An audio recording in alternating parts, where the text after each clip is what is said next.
Хил хаалттай цар тахлын нэн оргил үед оюутлахын гүний уурхаан эхний тесэлгээ хийгдэж байсан цаг саяхан бомбуудаа автозам, төмөр замаар холбох ажлуудыг эрчимжүүлж төр дүүрлсэн авилгын гинжиг таслаж далд эдийн засгийг ил болгохын төлөө та бид хамтдаа хичээж ирсэн.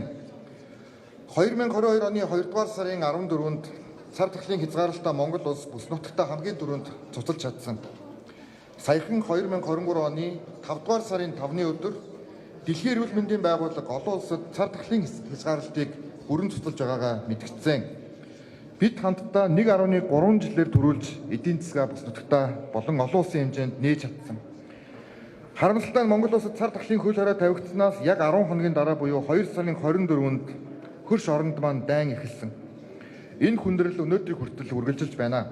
Гэхдээ бид цар тахлыг хамтдаа даван туулж чадсан шигэ дайны геополитикийн энэхүү нөхцөл байдлыг ч гэсэн хамтдаа даван туулж чаднаа. Өчигдөр үндэсний статистикийн хорооноос эдийн засгийн зарим үзүүлэлтүүдийг би авсан. 2020 онд хасах 4.6% байсан эдийн засаг 21 онд 1.6%, 2022 онд 4.8%, 2023 оны 1-р удирлын дүнгээр 7.9% өсөлттэй гарсан. Нэг хүнд ноогдох дотоодын нийт бүтээгдэхүүн түүхэндээ анх удаа $5,000 хүрлээ.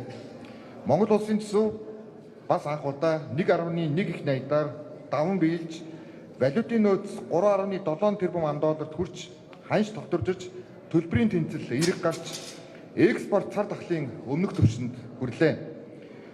2022 оны 12 дугаар сард Чингис бондын $1.5 тэрбум, 2023 оны 5 дугаар сард Гэргээ бондын $800 сая өрийг бүрэн төлж Монгол улс гадаад өрийн дампуурлаас бүрэн гарч байгаагаа зарлаж зээлжих зэрэглэлээ бие доктортой түвшинд хадгалж чадлаа.